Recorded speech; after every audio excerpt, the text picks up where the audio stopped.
Now to a story of big concern for parents at one Montgomery County High School. This is video of a school fight. It's blurry, but the impact to the community is crystal clear. Now, we've been following this story from Clarksburg High School for the past several weeks. Now tonight, parents plan to make their voices heard. Randy Ayala is following these new developments for us. And Randy, the school board is holding a meet and greet, but they're likely to be met with a lot of questions about safety. Good morning. Wisdom. The Montgomery County PTA will be at this meeting too. And like you just said, safety a major concern now. And that's because multiple fights have taken place inside the school.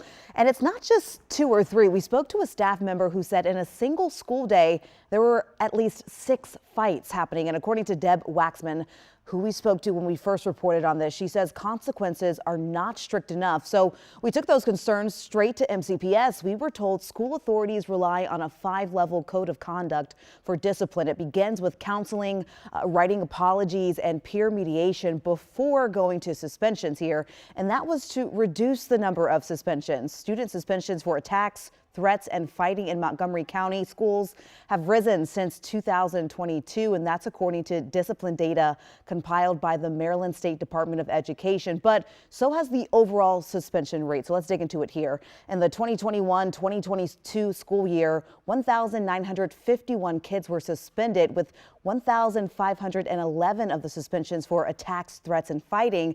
And then we look at the next school year, 2022 to 2023, 2,425 kids were suspended in the county. 1,859 of those were for attacks, threats, and fighting. So equity, though, still a major concern when it comes to suspensions, and that's because the majority of suspended students are Black or Latino. MCPS spokesperson Christopher Cram said the school system has added restorative justice specialists, and they're there to ensure equity. And he also said, quote, "We are committed to both ensuring that schools are safe and that we reduce the disproportionate suspensions of students of color." So what is being done to keep schools safe, right? That's the #1 question here. The staff member we spoke to said teachers don't feel safe going to work.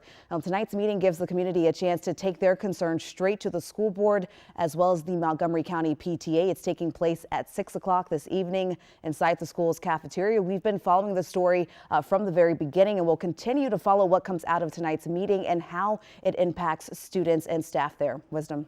All right, Randy, thank you very much for that report.